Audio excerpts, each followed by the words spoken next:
So Charlie Baker has also gone on the record earlier this week talking about his comments on the transfer portal and what's been happening in the transfer portal right now.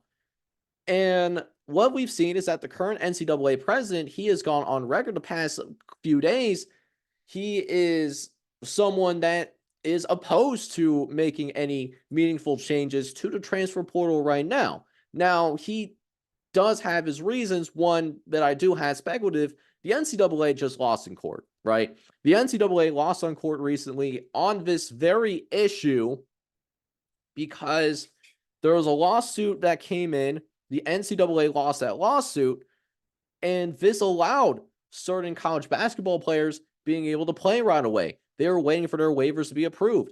This also allowed certain college football players to play in their bowl game so that they can come out and they can play in their bowl games as well. It's just intriguing stuff that's happening right now. So I think that's part of the reason. Now, he does also have other reasons as well. He goes and talks about, the state of how, young adults transferring more in general, just more of young adults wanting to be more mobile than maybe past generations. Do they transfer more than, he goes on to say, do they transfer more than they did 10 years ago? Yes, absolutely. Do they transfer more than their peers who aren't student athletes? No. But I think we can agree at some point we got to have some form of regulation. I think regardless of where you stand on this, I think we can agree, whether you agree with NCAA President Charlie Baker or not, I think we can all agree here that the transfer portal is out of control. And I think that there needs to be some regulations in place that both that I hope can be enforced, and also I believe makes sense. We need common sense at the end of the day, right? So one thing that I would look at, if you want to allow players to transfer at any time, that's fine. If we're not going to get back to the two-time transfer policy that was previously in place, where you can transfer a second time, but you need an NCAA waiver. I personally didn't mind that so much. I think that actually made a lot of sense. However, I thought the execution and the enforcement of that waiver, the lack of consistency, that was the issue. And I've talked about this plenty of times, so I won't dive into it too terribly much, or at least I hope not. But I think that was the core issue. It's not that the two-time waiver from the NCAA was a terrible idea. I think the execution and the consistency of it is what more people had an issue with. And with that, if we are going to allow players to transfer anytime they want, we got to at least do a couple of things.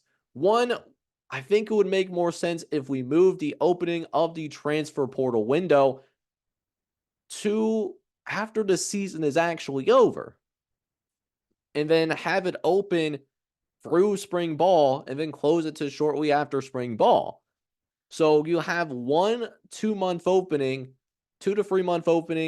of the transfer portal, or you can have it open from the end of the season. So let's say the national championships played 14th of January. You open it up on the 15th of January, and then you keep it open until about 2 to 3 months before the end of the season. I think that would be better than what we have going on right now, where as of right now, we have the transfer portal opening up after the regular season, but before the start of bowl games and conference championship games. And you have this flooding of guys that are entering the transfer portal. And then now you're sitting back and wondering who is playing, who's going to play in the bowl games, who's not going to play in the bowl games, trying to figure all of that out while also trying to prepare for the bowl game itself. Just would help, I think, create a little bit of relief for our coaches. I don't think that's too much to ask for. Now, those coaches are in a great opportunity. They get a chance to coach football for a living, but we could still make it a little bit easier for those that have that opportunity to coach in college football as well. And then secondarily, let's have better enforcement of holding teams accountable that reach out to players that are on different teams that are not currently in the transfer portal. That's something that the NCAA can do, is hold teams accountable for reaching out to a player on another team that is not even in the transfer portal. We've seen this tampering happen multiple times. Caden Proctor being a perfect example. Iowa, reaching out while he was at Alabama during the course of the season. We've also have seen, Pitt losing out on who's the new receiver that ended up being drafted at USC. Just drawing a blank, but you know who I'm talking about. Pat Narduzzi came out straight out and said, hey, he was tampered with. USC talked to him before he was even in the transfer portal or even considered going into the transfer portal. So it's just stuff like that that I think makes a lot of sense, because if we're going to have this wild west of NIL and transfer portal, let's at least make sure that we make sure everyone is playing by the same rules. I don't think that's a big ask. I don't think it is at all. But hey, we'll see if he ever changes on that.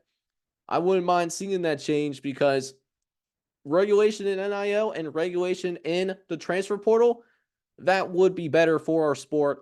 I think in the long term, I truly do believe that